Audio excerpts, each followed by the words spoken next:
ప్రతిధ్వనికి స్వాగతం.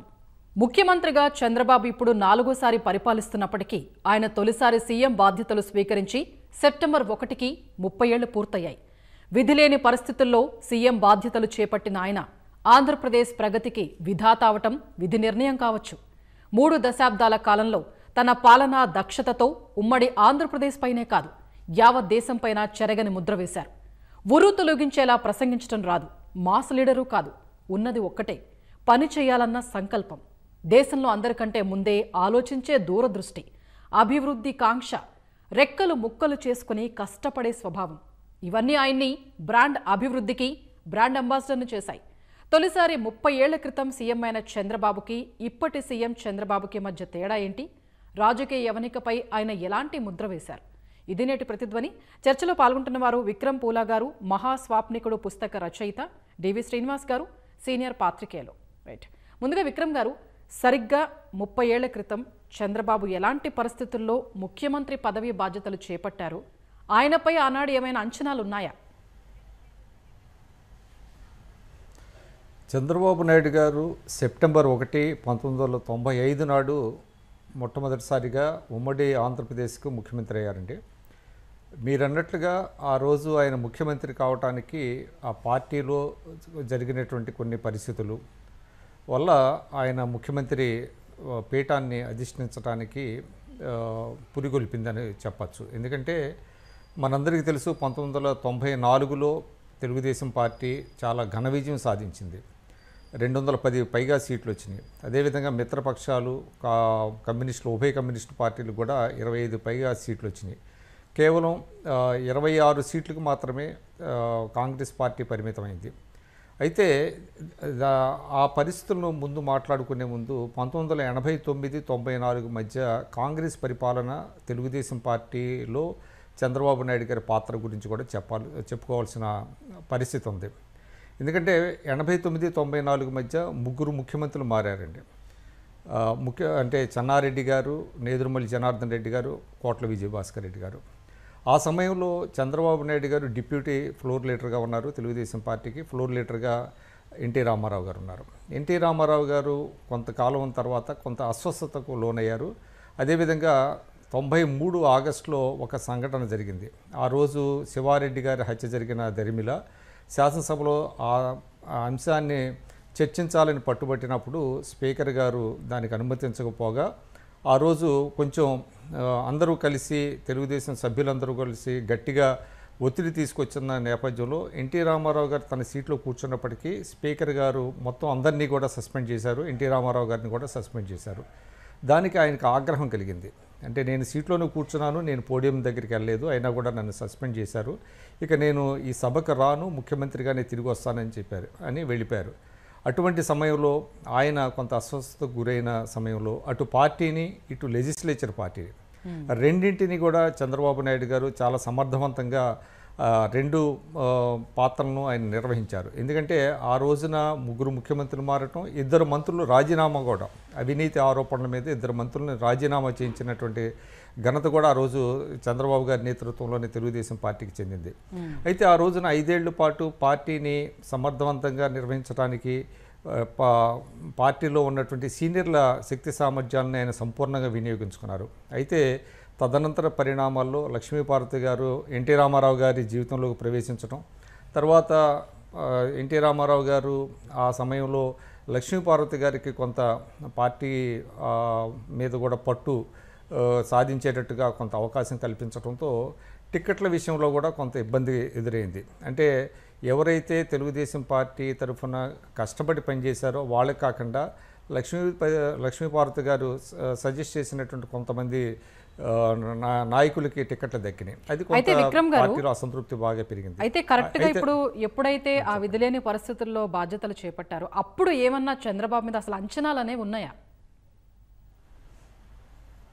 అదేనండి, అంటే అప్పుడు విధిలేని పరిస్థితుల్లో ఆ సమయంలో ఏంటంటే లక్ష్మీపార్వతి గారు పెత్తనం ఎక్కువైన సందర్భంలో సీనియర్లందరూ కూడా చంద్రబాబు గారి మీద ఒత్తిడి తీసుకొచ్చారు. పార్టీని బతికించుకోవాలి, ఎవరైతే మనం కష్టపడ్డామో ఆ కష్టపడిన వాళ్ళు కాకుండా కొత్తగా పార్టీలోకి వచ్చినటువంటి వాళ్ళకి పదవులు దక్కుతున్నాయనేటువంటి పరిస్థితుల్లో చంద్రబాబు నాయుడు గారి మీద ఒత్తిడి తీసుకొచ్చారు. మీరు కనుక ఒప్పుకోకపోతే మేము అశోక్ గజపతిరాజు గారిని కూడా మేము నాయకుడిగా ఎన్నుకుంటామని ఆయన మీద ఒత్తిడి తెచ్చిన పరిస్థితుల్లో చంద్రబాబు నాయుడు గారి విధిలేని పరిస్థితుల్లో ఆ రోజు ఎన్టీ రామారావు గారిని దించేసి అంటే లెజిస్లేచర్ పార్టీ నాయకుడిగా ఆయన ఎన్నుకున్నారు. ఆయన ముఖ్యమంత్రి అయ్యారు.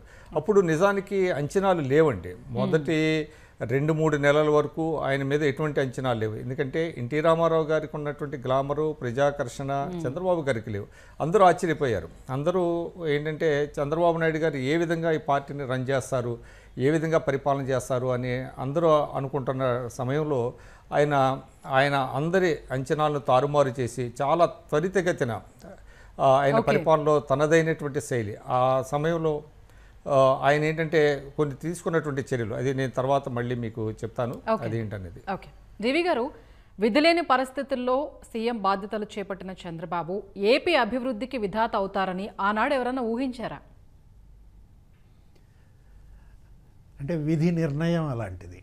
ఏది విధి లేని పరిస్థితుల్లో సీఎం అయ్యాడు, విధికి ఎదురీదాడు, విధిని తన వశం చేసుకున్నాడు అనమాట. ఒక రకంగా చెప్పాలంటే ఒక కార్యదక్షుడు, ఒక పట్టుదల కలిగిన వ్యక్తి ఏ విధంగా పట్టు సాధించవచ్చు. నిజంగా మరి విక్రమ్ గారు చెప్పినట్లుగా ఆ రోజు ఏది 1995 సెప్టెంబర్ 1 ముఖ్యమంత్రిగా ఆయన ప్రమాణ స్వీకారం రోజు, తెలుగుదేశం పార్టీ అధ్యక్షుడిగా ఆయన అయిన రోజు, టీడీఎల్పీ మరి నాయకుడిగా ఎన్నుకున్న రోజు అటు పార్టీపై ఆయనకు పట్టు లేదు, ఇటు ప్రభుత్వ యంత్రాంగంపై పట్టు లేదు. పార్టీపై పట్టు బిగించాడు, ప్రభుత్వ యంత్రాంగంపై పట్టు సాధించాడంటే పట్టుదల. ఏది ఇప్పుడు కృషి ఉంటే మనుషులు ఋషులు అవుతారో లేదో మనకు తెలియదు, కానీ కృషి ఉంటే మనుషులు చంద్రబాబులు అవుతారు. అది ఇక్కడ మనకి దృష్టాంతం. ఏది చంద్రబాబు రూపంలో కనపడుతోందన్నమాట. ఎన్టీఆర్ లాగా మీరు ఇంట్రోలో చెప్పారు, ఆయన మాస్ లీడర్ కాదు, ఆయనకి సంమోహన శక్తి లేదు, గొప్ప వక్త అంతకంటే కాదు. అయినప్పటికీ కూడా మరి వర్క్ కల్చర్, పని పని పని, నిరంతరం పని చేయటమే తన గ్లామర్గా ప్రజల మెప్పు ఎలా పొందాడు అనేది ఇవాళ మన కళ్ళ ముందు కనపడుతున్నటువంటి పరిస్థితి అన్నమాట. అంటే ఆయనే ఇవాళ గొప్ప వక్తగా మారాడు. ఏది ఒకప్పుడు సాధారణ ప్రసంగాలు చేయడానికి కూడా ఆయన మరి జంకేటటువంటి పరిస్థితి నుంచి ఇవాళ అతనే స్టార్ క్యాంపైనర్ కాదు. మనం చూసాం ఏది ఎన్నికల ప్రచారంలో ఆయన ఏ విధంగా ప్రసంగాలు చేస్తారో. అంటే పట్టుదల ఉంటే సాధించలేనిది లేదు అనడానికి చంద్రబాబే ఉదాహరణగా అటు పార్టీపై పట్టు, ఇటు ప్రభుత్వంపై పట్టు. దీనికి ఒకటే కారణం, ఏది క్లారిటీ, ఒక స్పష్టత. ఆయనలో క్లారిటీ ఉంది, ఆయనలో ఒక విజన్ ఉంది. నేనేం చేయాలి, ఎలా సాధించాలి, ఆ విజన్ని ఎలా అమలు చేయాలి, దానికి అందరి సహకారం ఎలా తీసుకోవాలి. తను పని చేస్తాడు, 10 మందితో పని చేయించుతాడు. ఇదే చంద్రబాబు విజయ రహస్యం అన్నమాట. అంటే ఏంటి, ఆయన ఒక టీం. తను ఎప్పుడూ కూడా సైలో అప్రోచ్ ఉండకూడదంటాడు. ఎవరికాళ్ళు ఇండివిజువల్గా నేనేదో తురుంఖానంటే కుదరదు. ఒక టీమ్ స్పిరిట్ అనేది అటు పార్టీలో అయినా లేకపోతే అటు బ్యూరోక్రసీ ఆ యంత్రాంగంలో అయినా సరే ఒక టీమ్ స్పిరిట్ని ఆయన తీసుకొచ్చాడు. అందుకే ఆయన గొప్ప ప్లేయరే కాదు, ఒక మంచి బ్యాట్స్మెన్, బౌలర్, ఆల్రౌండర్, ఒక గొప్ప కెప్టెన్గా రావడానికి కారణం అదే అన్నమాట. ఇవాళ ఏంటి, రాష్ట్ర ముఖ్యమంత్రి అంటే ఆయన ఒక టీమ్ కెప్టెన్, పార్టీ అధ్యక్షుడు అంటే ఆయన ఆ టీం కెప్టెన్. తన శ్రేణుల్ని నడపడంలో, తన లీడర్స్ నాయకులందరికీ దిశానిర్దేశం చేయడంలో మరి చంద్రబాబు ఏ విధంగా మరి ఆయన యొక్క ఈ 30 ఏళ్ల ముఖ్యమంత్రి ఆ ప్రస్థానం చూస్తే మీకు కనపడుతున్నటువంటి పరిస్థితి అన్నమాట. Okay right. రాజకీయ విశ్లేషకులు నూర్ మహమ్మద్ గారు మనతో చర్చలో పాల్గొనేందుకు సిద్ధంగా ఉన్నారు. నూర్ మహమ్మద్ గారు నమస్తే అండి. ఎన్టీఆర్తో పోల్చి చూసినప్పుడు ఆయన స్థానంలో కూర్చున్న చంద్రబాబుకి ఏ రకమైన గ్లామర్ లేదు. అలాంటిది అన్నగారిని మరిపించేలా ఎలా తనదైన ముద్ర వేయగలిగారు? ఒకటి ముఖ్యంగా మనం చెప్పుకోవచ్చండి, ఆ రోజు 30 సంవత్సరాలు ఈనాటికి అవుతుందంటే ఇంత 5 కోట్ల మంది ఆంధ్ర రాష్ట్ర ప్రజలు కానీ తెలంగాణ ప్రజలు కానీ ఈ రోజుకి ఆయన మొప్పించి హైదరాబాద్లో ఆయన అరెస్ట్ చేసినప్పుడు మనం స్పష్టంగా కనపడిందండి. హైదరాబాద్ ప్రజలు కూడా ఈ రోజుకి తెలంగాణ ప్రజలు గుర్తుండిపోయారంటే చంద్రబాబుకి ఆయన చేసిన మొట్టమొదటి ముఖ్యమంత్రిగా అయిన తర్వాత ఆంధ్ర రాష్ట్ర ప్రజలు గుర్తుండిపోయేలాగా కొన్ని సంస్కరణలు తీసుకొచ్చారు. ఒకటి, నిన్నటిదాకా అధికారులు ఎక్కడ ఉంటారు, ఏం చేస్తారు, ఎలా ఉంటారో కూడా చూడని గ్రామాలకి పరుగులు ఎత్తిచ్చారు. పని సంస్కృతి అధికారులకు ఎలా ఉండాలో రుచి చూపించిన నాయకుడు ఎవరు ఉన్నారంటే అది చంద్రబాబు నాయుడు అని చెప్పక తప్పదు. రెండోది, ఫైళ్ళ వారోత్సవాలు. గతంలో ఎప్పుడు కని విని ఎరగని రీతిలో ఫైల్ ఏవైనా అధికారుల దగ్గర పెండింగ్ ఉంటే ఆ ఫైళ్ళని వారోత్సవాలుగా పెట్టి ప్రజల వద్దకే పాలన అనే పేర్లు, ఇవన్నీ సృష్టికర్త ఎవరంటే గతంలో ఎప్పుడు విననటువంటి పేరు చంద్రబాబు నాయుడు. చంద్రబాబు నాయుడు గారు గతంలో అన్నలాగా పరిపాలన అందించాలంటే తన ముద్ర వేసుకోవడానికి ఇందాక పెద్దలు చాలా మంది చాలా విషయాలు చెప్పారు.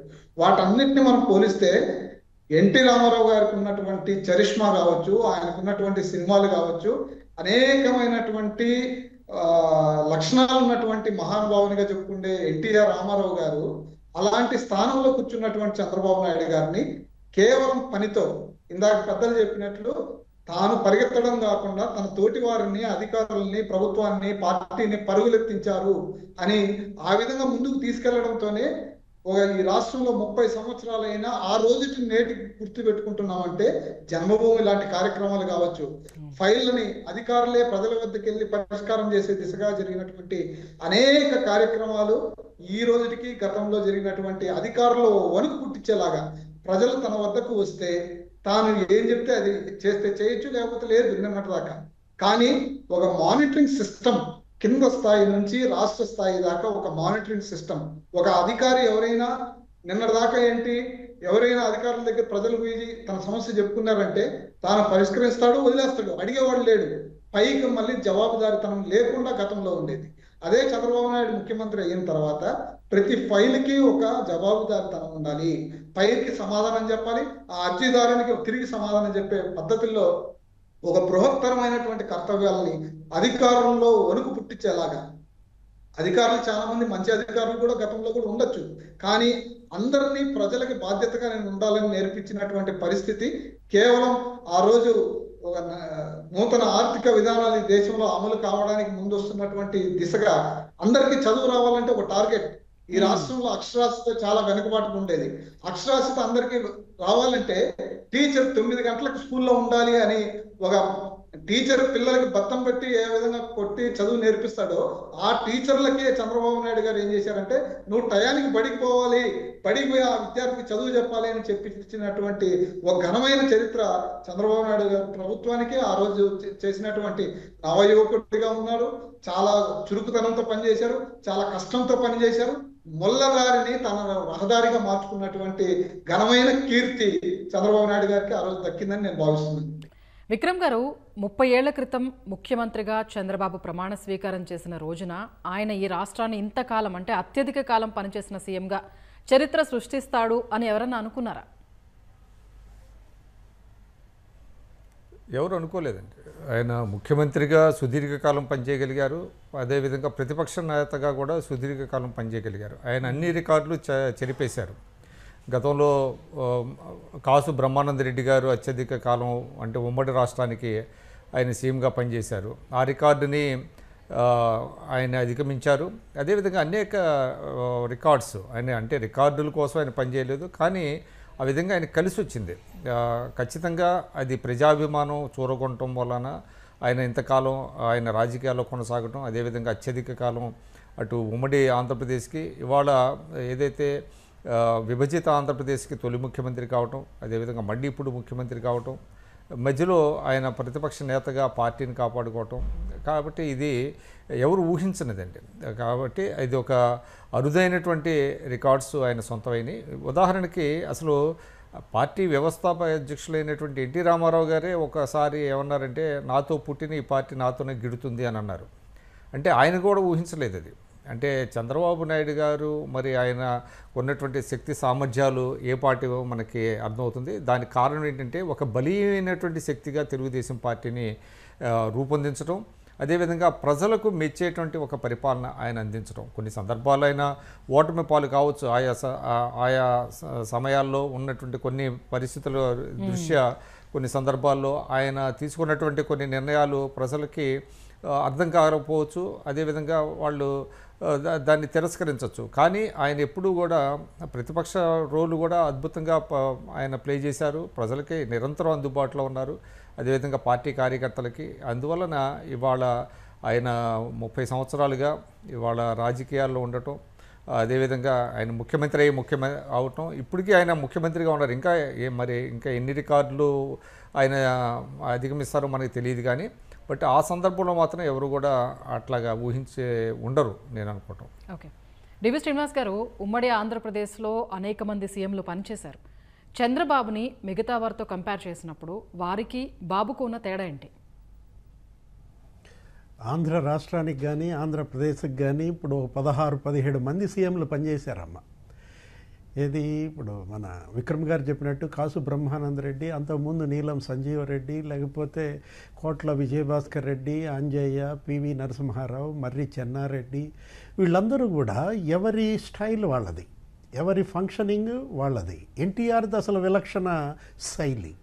అలాంటిది మరి తనకంటూ ఒక బ్రాండ్, ఏది ఇంతమంది ముఖ్యమంత్రుల్లో సిబిఎన్ అంటేనే ఒక బ్రాండ్గా, ఆయనే ఒక బ్రాండ్ అంబాసిడర్గా ప్రతి రంగంలో చెరగని ముద్ర వేశాడు. ఇవాళ చంద్రబాబు ఆయన పేరుతో శిలాఫలకం లేని ఊరు కానీ వార్డు కానీ లేవంటే అతిశయోక్తి కాదు.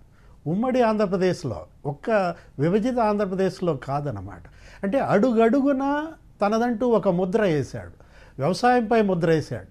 ఏది ఇప్పుడు మనం చూసాం ఇరిగేషన్ రంగంలో మరి ఆయన పెట్టినటువంటి ఆ డిస్ట్రిబ్యూటరీ కమిటీలు కానీ, సాగునీటి సంఘాలు కానీ, వ్యవసాయంలో ఆయన ఎలా ఫ్లవరిష్ చేయొచ్చు, అనుబంధ రంగాలని ఇవాళ అటు పాడి పరిశ్రమ కావచ్చు, ఆక్వా కావచ్చు, మొత్తం అన్ని రంగాలని ఎలా ప్రోత్సహించి అటు రైతుకి ఆలంబన చేశాడో, drip irrigation, sprinkler irrigation, micro ఇరిగేషన్కి అప్పట్లోనే మరి టాస్క్ ఫోర్స్కి ఆయన కో చైర్మన్గా ఉన్నారు. ఏది సురేష్ ప్రభు ఈయన అన్నమాట. ఇప్పుడు వ్యవసాయం ఇరిగేషనే కాదమ్మా, విద్యా సంస్థలన్నిటిల్లో అతని ముద్ర. ఏది కిలోమీటర్కి ఒక ప్రాథమిక పాఠశాలని, 3 కిలోమీటర్లకి పలానా, 5 కిలోమీటర్లకి, అసలు ప్రతి డివిజన్లో ఒక ఇంజనీరింగ్ కాలేజీ, వందలాది ఇంజనీరింగ్ కాలేజీలు నెలకొల్పడం ద్వారా విద్యారంగంపై చెరగని ముద్ర.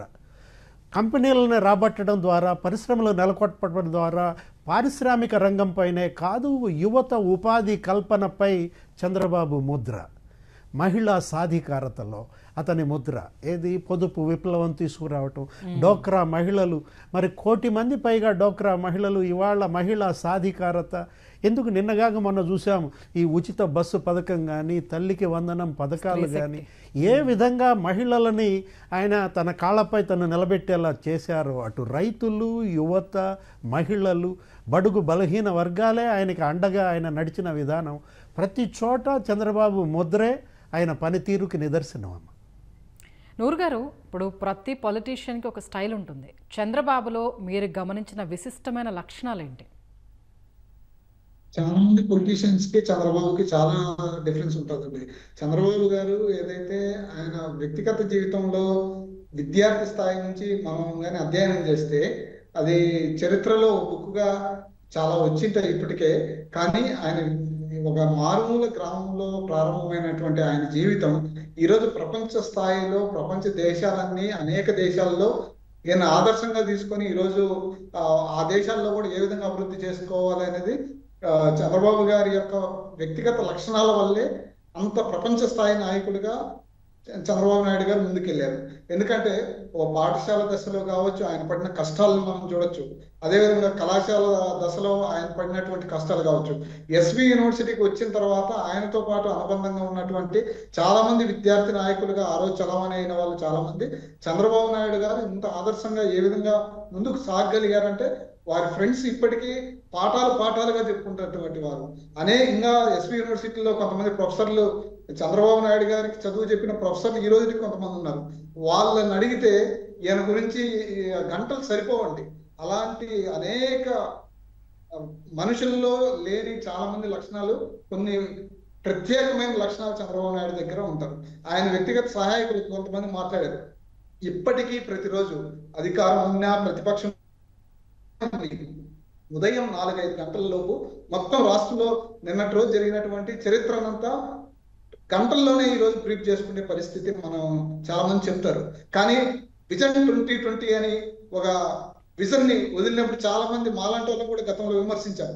కానీ ఈ రోజు ఆ ఫలాలు అనుభవిస్తున్నటువంటి వాళ్ళకి ఈరోజు అర్థమవుతుంది. హైదరాబాద్ అభివృద్ధి కావచ్చు, ఆంధ్రప్రదేశ్ అభివృద్ధి కావచ్చు, అనేక మంది చదువుల అక్షరాస్యతలు ముందుకు రావడం కావచ్చు, ఉద్యోగాలు రావడం కావచ్చు, అనేక ఆర్థిక అభివృద్ధి ఏదైతే రాష్ట్రంలో జరిగిందో వాటన్నిటిని పరిశీలిస్తే దీని వెనక ఒక ప్రత్యేకమైనటువంటి కృషి. అది 1991 నూతన ఆర్థిక విధానాలు దేశం అంతా అమలయ్యాయి. కానీ ఆంధ్రప్రదేశ్లో ఇంత ఆర్థిక అభివృద్ధి జరిగిందంటే మనం ఉత్తరాదికి ఆంధ్రప్రదేశ్కి పోలి చూసుకుంటేనే అది ఎవరితో సాధ్యమైందో ఈ రోజుకి బీహార్ కావచ్చు, ఒరిస్సా లాంటి రాష్ట్రాలు కావచ్చు ఇంత వెనకబడ్డాయి. ఆంధ్రప్రదేశ్ ఈ విధంగా ఎందుకు ముందుకు పోయింది అంటే ఈ రోజు ఖచ్చితంగా తనదైనటువంటి ప్రత్యేకమైనటువంటి విలక్షణ లక్షణాల వల్లే చంద్రబాబు నాయుడు గారు ఒక ప్రత్యేకమైనటువంటి కృషి చేయడంతోనే ఈరోజు సాధ్యమైందని చెప్పక తప్పదు. ఇటువంటి లక్షణాలు అందరిలోనూ ఉండవండి. ఎందుకంటే సోమరిపోతులు ఉంటారు, లేయడానికి బద్ధకంగా ఉన్న వాళ్ళు ఉంటారు, చదవడానికి ఇష్టం లేనటువంటి వ్యక్తులు చాలా మంది రాజకీయాల్లో ఉన్నారు. వాళ్ళందరికీ చంద్రబాబు నాయుడు గారికి ఇది ప్రత్యేకత చూపట్టడంతోనే రాష్ట్ర అభివృద్ధి పైన ఇది ఒక విశేషమైనటువంటి కృషి జరిగిందని చెప్పక తప్పదు. అయితే నూరు గారు, ఇప్పుడు గతంలో పనిచేసిన సీఎంలకి ముఖ్యంగా బాబుకి మీరు గమనించిన తేడా ఏంటి? గతంలో సీఎంలు చాలా మంది చేసుకుంటూ పోయారు. ఎన్టీ రామారావు గారితో మనం పోల్చిన, ఇతర ముఖ్యమంత్రులతో పోల్చిన ఒక ప్రత్యేకమైనటువంటి అడ్మినిస్ట్రేషన్ మీద ఎవ్వరికి గ్రిప్ లేదు. వాళ్ళ అధికారులు ఏది చెబితే అది చేసుకుంటూ పోవడమే కనిపించేది. కానీ తన యొక్క ముద్రని పరిపాలన మీద చూపించడానికి ఒక ఫైల్ వచ్చిందంటే అధికారులు ఏం చెప్తే అది సీఎంగా ఉన్న వ్యక్తిగా తలూపుకొని పోయారంటే అది సాధ్యం కాదు. ఖచ్చితంగా ఒక విజన్తో ఈ రాష్ట్రంలో అందరికీ అక్షరాస్యత రావాలి అంటే ఒక విజన్ పెట్టుకున్నారు. అందరికీ ఉద్యోగాలు కల్పించాలంటే ఇది ప్రభుత్వ రంగంలోనే కాదు, ప్రైవేట్ పెట్టుబడులు తీసుకురావాలి, విదేశీ పెట్టుబడులను ఈ రాష్ట్రంలో తీసుకురావాలి, ఆ విధంగా అందరికీ ఉపాధి అవకాశాలు కల్పించాలనేసి ఒక విజన్ ని పెట్టుకున్నారు. దానికి తగినట్టు కావాల్సినటువంటి ఈరోజు అనేక ఎస్సీ జట్లు మనం చూస్తున్నాం. కాకినాడలో కావచ్చు, విశాఖపట్నంలో కావచ్చు, లేదంటే కడప లాంటి నగరంలో కావచ్చు, లేదంటే అనేక జిల్లాల్లో ప్రతి జిల్లాలోనూ ఎస్సీ జట్లు ఈరోజు వచ్చి అనేక కంపెనీలు పెట్టి ఇన్ని వేల మంది ఆంధ్ర రాష్ట్ర ప్రజలకే కాదు పక్క రాష్ట్రాల నుంచి కూడా ఈరోజు ఇతర రాష్ట్రాల నుంచి వచ్చి హైదరాబాద్ లాంటి నగరాల్లో కానీ విశాఖపట్నంలో కానీ ఈరోజు ఉపాధి పొందుతున్నారంటే ఒక ప్రత్యేకంగా ఇతర ముఖ్యమంత్రులకి చంద్రబాబు నాయుడు గారి కృషి వల్లే ఇది సాధ్యమైందని ఆ అధికారిక లెక్కలే మనకు చూపిస్తున్నటువంటి పరిస్థితి ఉంది. ఈరోజు మనం పరిశీలిస్తే కొత్త ఎస్సీ జట్లతో పాటు ఈరోజు విదేశాల్లో, మన దేశంలోనే కాదు విదేశాల్లో ఆంధ్ర రాష్ట్ర ప్రజలు ప్రపంచంలో ఏ దేశానికి వెళ్ళినా అక్కడ వెళ్ళి ఉపాధి పొందుతున్నారంటే ఇక్కడ నేర్పించినటువంటి చదువు వల్ల, ఇక్కడ నేర్చుకున్నటువంటి జ్ఞానం వల్ల ప్రపంచంలో అత్యున్నతమైనటువంటి దేశాల్లో కూడా మనకు ఉపాధి అవకాశాలు దొరికాయి. ఆ విధంగా దొరకడానికి కారణం ఈరోజు పడినటువంటి బీజం చంద్రబాబు నాయుడు గారు ముఖ్యమంత్రిగా ఉన్నప్పుడు చేసినటువంటి విశేషమైన కృషి. ఆ కృషి వల్లే ఈరోజు దేశంలో, ప్రపంచంలో ఆంధ్రప్రదేశ్ అక్షరాస్యతలో కేవలం కాదు ప్రపంచంలో విజనరీకి ఆంధ్రప్రదేశ్ లో ఒక స్థానం దక్కిందంటే ఈ పరిపాలన వల్లే సాధ్యమైందని చెప్పక తప్పనటువంటి పరిస్థితి. విక్రమ్ గారు, పరిపాలనలో చంద్రబాబు తీసుకొచ్చిన సంస్కరణలు ఎలాంటివి? పని చేసే ముఖ్యమంత్రిగా ఆయన్ని ప్రజలు గుర్తించడం కోసం ఎలా కష్టపడ్డారు? ముఖ్యంగా ఏంటంటే గతంలోకి చంద్రబాబు నాయుడు గారు గత ముఖ్యమంత్రుల శైలికి ఆయనకి భిన్నం ఏంటంటే, గతంలో ప్రభుత్వం వేరు ప్రజలు వేరు అనేటువంటి ఒక భావన చాలా బలంగా ఉండేది. చంద్రబాబు నాయుడు గారు ఏం చేశారంటే, ప్రభుత్వం వేరు ప్రజలు వేరు కాదు, ప్రజల భాగస్వామ్యం ఉండాలి ప్రభుత్వంలో, ప్రజల భాగస్వామ్యంతోనే అభివృద్ధి మనం సాధించుకోవాలి అని ప్రతి దాంట్లో కూడా ఆయన ప్రజల్ని కాన్ఫిడెన్స్లోకి తీసుకోవటం మనకు కనిపిస్తుంది డే 1 నుంచి. ముఖ్యంగా ఆయన ముఖ్యమంత్రి అయినప్పుడు అంటే రాష్ట్ర ఆర్థిక పరిస్థితి చాలా క్షీణించింది. జీతాలు కూడా ఇవ్వలేనటువంటి పరిస్థితుల్లో ఆయన అప్పుడు ఏం చేశారంటే, వైట్ పేపర్స్, శ్వేతపత్రాలు ఫస్ట్ ఆఫ్ ఇట్స్ కైండ్ అనమాట. రాష్ట్రంలో శ్వేతపత్రం అనేది ఊరికే మన పుస్తకాల్లో చదువుతాం తప్ప ఆ శ్వేతపత్రాలు విడుదల చేయడం. శ్వేతపత్రం అంటే ఏంటి? థ్రెడ్బేర్గా రాష్ట్ర ఆర్థిక పరిస్థితి ఏ విధంగా ఉంది, జీతాలకి ఎంత వెళ్తుంది, పెన్షన్లకి ఎంత వెళ్తుంది, తర్వాత మీకు క్యాపిటల్ ఎక్స్పెండిచర్ అంటే అంటే దాని మీద ఆదాయం జనరేట్ చేసేటువంటి కార్యక్రమాలు, అది సాగునీటి ప్రాజెక్టు లాంటి వాటికి ఎంత ఖర్చు పెడుతున్నాం, అంటే చూస్తే చాలా తక్కువ అనమాట. అటువంటి పరిస్థితుల్లో ఆయన రాష్ట్ర ఆర్థిక పరిస్థితిని ప్రజలందరికీ చూపించి వరల్డ్ బ్యాంక్ నుంచి ఆయన కొంత బారోయింగ్స్ తీసుకోవటం అనేటువంటిది, అదేవిధంగా ఎకనామికల్ రీస్ట్రక్చరింగ్ ప్రాజెక్ట్ అనేటువంటిది తీసుకొచ్చి ఆర్థిక పరిస్థితిని దుబారాన్ని అరికట్టడం, ఇదంతా కూడా గతంలో ఎప్పుడూ లేదండి. అదేవిధంగా ఏంటంటే ఆయన మహిళలు రాష్ట్ర జనాభాలో 50% ఉన్నటువంటి మహిళలు, వాళ్ళు ఆర్థికంగా వాళ్ళని ఎంపవర్ చేయాలి అనేటువంటి దాంతో మీకు తెలుసు డ్వాక్రా మహిళా సంఘాలని ఆయన ఏర్పాటు చేశారు. దాదాపుగా ఇందాకే మిత్రులు చెప్పారు, 1 కోటి మంది వరకు మహిళా సంఘాలు సభ్యులు ఉన్నారు. వాళ్ళందరూ కూడా ప్రతిరోజు కూడా ఒక్కొక్క రూపాయి చొప్పున వాళ్ళు దాన్ని అంటే థ్రిఫ్ట్ అనేటువంటిది సాధించడం, దానికి గవర్నమెంట్ మ్యాచింగ్ గ్రాంట్ ఇవ్వటం అనేటువంటిది చేశారు. అదేవిధంగా మహిళలలో మీకు ముఖ్యంగా విద్య అనేటువంటిది బాగా ఆయన ఎంకరేజ్ చేశారు. ఆ రోజునటువంటి పరిస్థితులు అంటే బాలికలకి సైకిళ్ళు కార్యక్రమం ఒకటి చేశారండి. అది ఎంత అద్భుతమైనటువంటి ప్రోగ్రాం అంటే చాలామంది 1 కిలోమీటర్ దూరం వెళ్ళాలంటే బాలికలు వెళ్ళేవాళ్ళు కాదు, వాళ్ళని పంపించేవాళ్ళు కాదు. ఎందుకంటే మన సంప్రదాయమైనటువంటి కుటుంబాల నుంచి వచ్చినటువంటి వాళ్ళని 1 కిలోమీటర్ 2 కిలోమీటర్లు పంపించేవాళ్ళు కాదు, బస్సులు ఉండేవి కాదు. అటువంటప్పుడు దాదాపుగా 3 లక్షల సైకిళ్ళు ఆయన పంపిణీ చేయడంతో ఆడపిల్లల చదువు బాగా ఇంప్రూవ్ అయింది. అదేవిధంగా ఇక సంస్కరణల విషయంలో ఇప్పుడు నేను ఆర్థిక రంగం చెప్పాను, అదేవిధంగా పంచాయతీరాజులు అనేక సంస్కరణలు తెచ్చారు, అదేవిధంగా విద్యుత్ రంగంలో అనేక సంస్కరణలు తీసుకొచ్చారు, రవాణా రంగంలో సంస్కరణలు తెచ్చారు.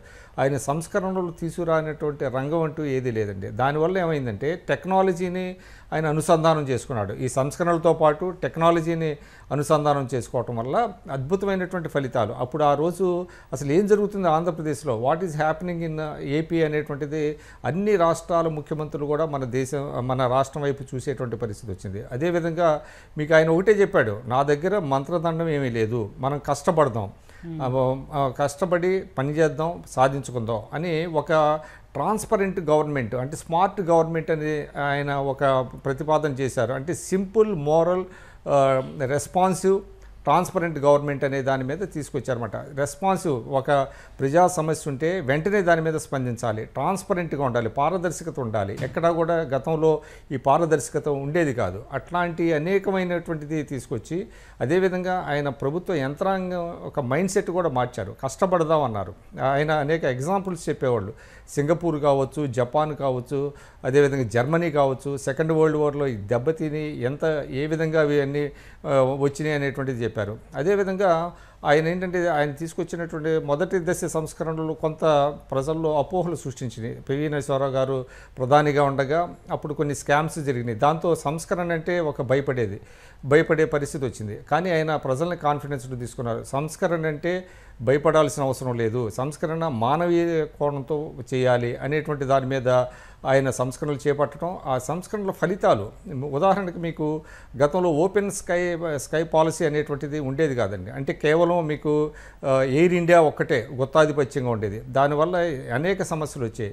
అప్పుడు ఆయన వాజ్పేయి గారిని ఒప్పించి ఓపెన్ స్కై పాలసీ తీసుకొచ్చారు. అదేవిధంగా ఐటీ రంగంలో ఇక మనం చెప్పాల్సినటువంటి అవసరం లేదు. ఆ రోజున చాలామంది ఎద్దేవా చేశారు, కంప్యూటర్లు తిండి పెడతాయని అన్నారు. కంప్యూటర్లో తిండి పెడతాయి అనేటువంటిది ఆయన ప్రూవ్ చేశారు. ప్రతి ఇంటిలో ఇవాళ ఒక ఐటీ ప్రొఫెషనల్ ఉండి వివిధ దేశాల్లో కావచ్చు, మన దేశంలో కావచ్చు, వాళ్ళ ఉద్యోగాలు చేసుకోగలుగుతున్నారంటే, అదేవిధంగా వాళ్ళ ఆర్థిక పరిస్థితి మెరుగైందంటే కారణం ఆయన ఒక దార్శనికత, విజన్ 2020. అంటే మనకు అసలు ఫస్ట్ ఆఫ్ ఆల్ అంటే చంద్రబాబు నాయుడు గారు ప్రజలకు ఏం చెప్పారంటే, అసలు మనకి ఎన్ని వనరులు ఉన్నాయి మన రాష్ట్రంలో, అదేవిధంగా మానవ వనరులు ఏ విధంగా ఉన్నాయి, వాటిని how best we can utilise, వాటిని ఆప్టిమంగా ఎలాగ ఉపయోగించుకోవాలి.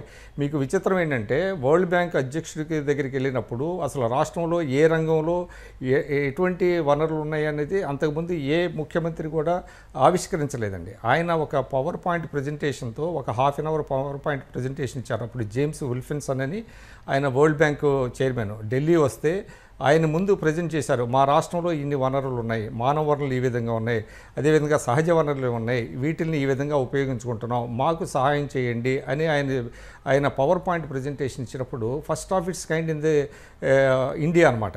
అట్లాంటి పవర్ పాయింట్ ప్రజెంటేషన్ అప్పట్లో ఏ ముఖ్యమంత్రి కూడా ఇవ్వలేదు. అంటే ఆయనకి పూర్తి స్పష్టత ఉంది, రాష్ట్రంలో ఏ విధంగా మనం డెవలప్ చేయొచ్చు అనే దాని మీద ఒక సమగ్రమైనటువంటి ఒక ప్రణాళిక ఉంది.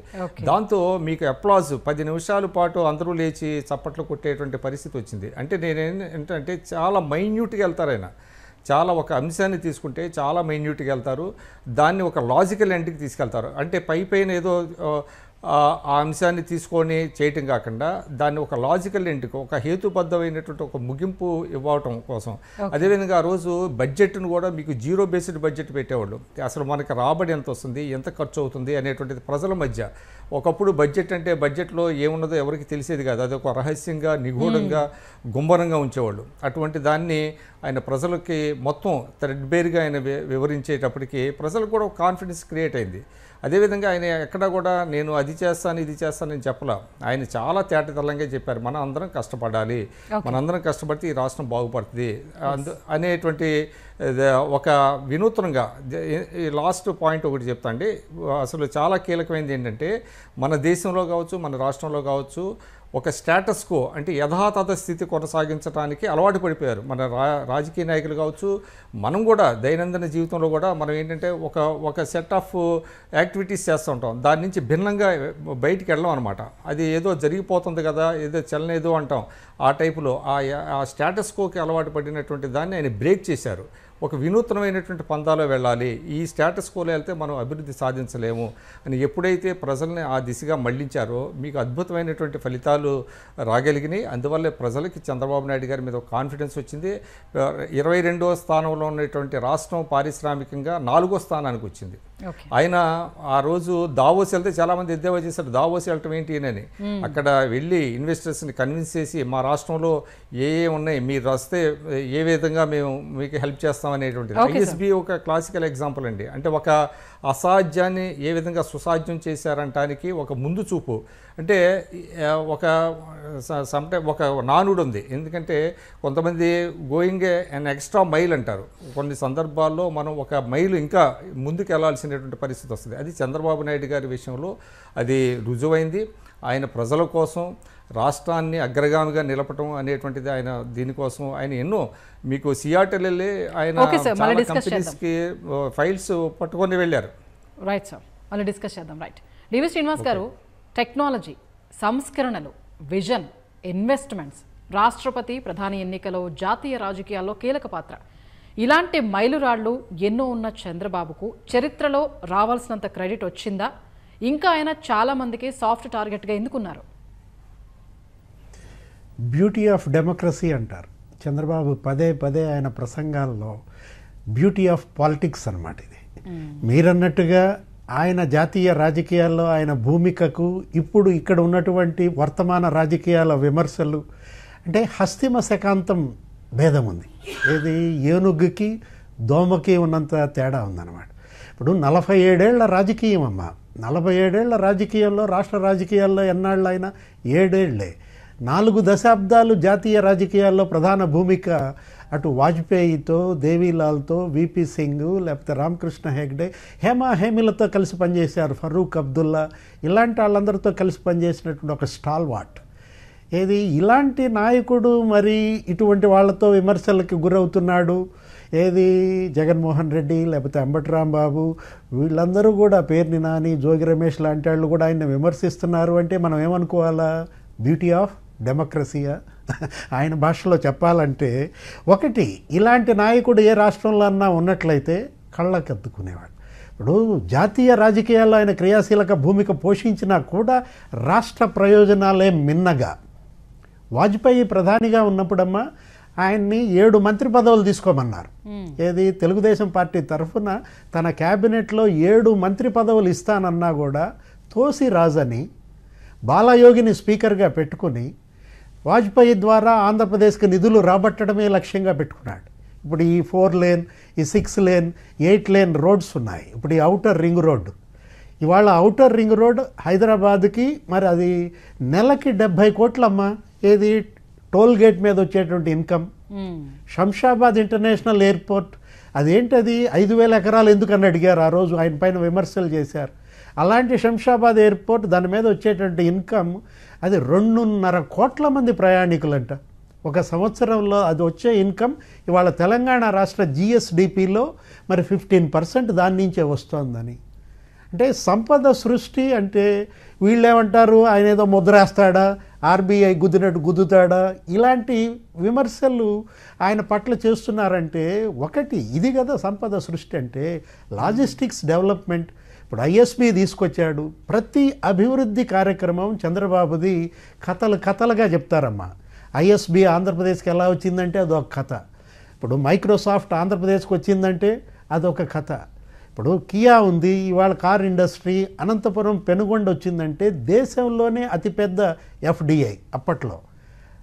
ఇప్పుడు చూడరాదు, ఇప్పుడు ఈ మోడీ ఏది ఇటు నేషనల్ ఫ్రంట్లో కానీ యునైటెడ్ ఫ్రంట్లో కానీ ఎన్డీఏ 1, 2, 3, ఇప్పుడు మోడీ 3.0లో కూడా మనం చూస్తున్నాం కదా. అరే సెమీ కండక్టర్స్ హబ్గా రాయలసీమ మారుతోందంటమ్మా.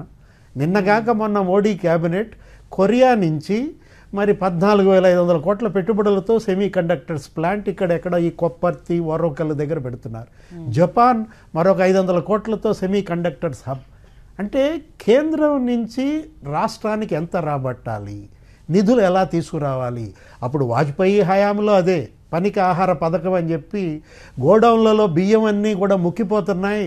ఆ బియ్యం ఏం చేయాలి ఏంటి అనుకుంటే, ఆ బియ్యం నాకు ఇవ్వండి, నేను నా రాష్ట్రాన్ని అభివృద్ధి చేసుకుంటాను అంటూ దగ్గర 5,000 కోట్ల రూపాయల విలువైన బియ్యం అమ్మ. ఇప్పుడు అది దగ్గర ఎంత 50,000 కోట్లతో సమానం. ఇంకో సున్నా పెట్టుకోవటమే. మొత్తం గ్రామాలన్నింటిలో సిమెంట్ రోడ్లు వేయించాడు. ఏమని విమర్శించారు? బియ్యం దొంగలు అన్నారు వీళ్ళని. అంటే కేంద్రం నుంచి బియ్యం తీసుకొచ్చి ఆ బియ్యాన్ని అమ్ముకుని వచ్చిన డబ్బుతో ఇక్కడ రోడ్లు నిర్మించారు. వాడలా మీరు కూడా ఇప్పుడు గ్రామాలకు కనుక వెళ్తే జన్మభూమి రోడ్డు అంటారు. అంటే అభివృద్ధి అంటే ఎలా ఉండాలి, సంక్షేమం అంటే ఎలా ఇవ్వాలి, జీవన ప్రమాణాలు ఎలా పెంచాలి, ఇది కదా సంపద చక్రం అంటే. ఇవాళ పెట్టుబడులు రాబట్టడం ద్వారా నిన్న కూడా హైకోర్టు చాలా విమర్శించింది. ఏది టీసీఎస్కి భూములు ఎలా ఇచ్చారు, జగన్మోహన్ రెడ్డి లాంటి వాళ్ళు విమర్శలు చేశారు. ఏది రూపాయికి ఇడ్లీ కూడా రాదు, చంద్రబాబు ఎకరా భూమి ఎలా ఇస్తాడు అంటే ఏపీ హైకోర్టు అక్షంతలు వేసింది. భూముల విలువ, పరిశ్రమలకు ఇచ్చేటువంటి భూములను ఆ విలువ ఆధారంగా చూడకూడదు. దానివల్ల సృష్టించేటటువంటి ఉద్యోగాలు, అక్కడ పెరిగేటటువంటి ఆ కొనుగోలు శక్తి, దాని పరంగా ఆలోచించాలంటూ అక్షంతలు వేసినటువంటి పరిస్థితి అన్నమాట. ఏ మాత్రం తనతో స్థాయి లేని వాళ్లతో ఇవాళ ఆయన పోరాటం చేయాల్సి వస్తుంది. అయినా కూడా ఆయన వెనకంజ వేయడు, వాళ్ళనేమి కించపరచడు.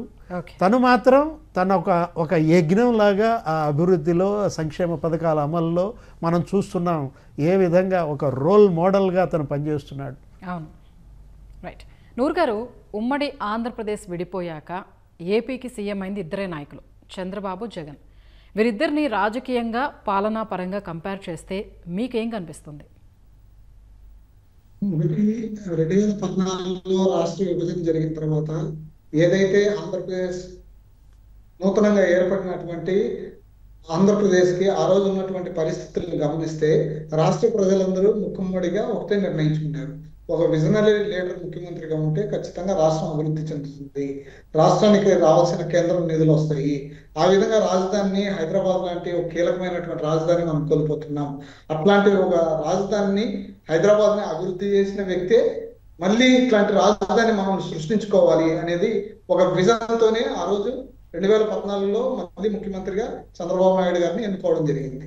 అయితే గడిచినటువంటి 5 సంవత్సరాల పరిపాలనలో మనం చూసాము, చాలా కేంద్రం ఆ రోజు ఉన్నటువంటి రాజకీయ పరిస్థితులని మనం అనుకున్న రాష్ట్ర కేంద్రం నుంచి రావాల్సిన స్థాయిలో మనకు సహాయం అందకపోగా రాజధాని నిర్మాణంలో పూర్తిగా జరిగినటువంటి ఏదైతే వెనకబాటుని 5 ఏళ్ళు మళ్ళీ కొత్త ప్రభుత్వం వచ్చిన తర్వాత జగన్మోహన్ రెడ్డి గారు ముఖ్యమంత్రి అయిన తర్వాత రాష్ట్ర ప్రజలు ఎందుకు నేను చంద్రబాబు నాయుడిని లాస్ అయ్యాము, ఎందుకు ముఖ్యమంత్రిగా ఆయన్ని కోల్పోయాము అనేది ఈ 5 ఏళ్లలో మనకు చూపించినటువంటి పరిస్థితి మనం గమనించవచ్చు. ఈ 10 ఏళ్ళ రెండూ పోలిస్తే ఏదైతే జగన్మోహన్ రెడ్డి గారి ప్రభుత్వం ఉన్న తర్వాత ప్రజలందరికీ ఎవరు ముఖ్యమంత్రి, ఎవరు పరిపాలన, ఎక్కడ అధికారులు, ఏ విధంగా పరిపాలన సాగుతుంది, ఎవరికి ఆ ఫలాలు దక్కుతున్నాయి అనేది 5 ఏళ్లలో పూర్తిగా రాష్ట్రాన్ని అగ్నిగుండంగా, రాష్ట్రాన్ని నాశనం చేయడానికి జగన్మోహన్ రెడ్డి గారు కంకణం కట్టినట్లు గత 5 ఏళ్ల పాలన మనం పరిశీలిస్తే కళ్ళ కట్టినట్లు కనిపించేటట్లు వాళ్ళే ప్రజలకి నేర్పించేశారు.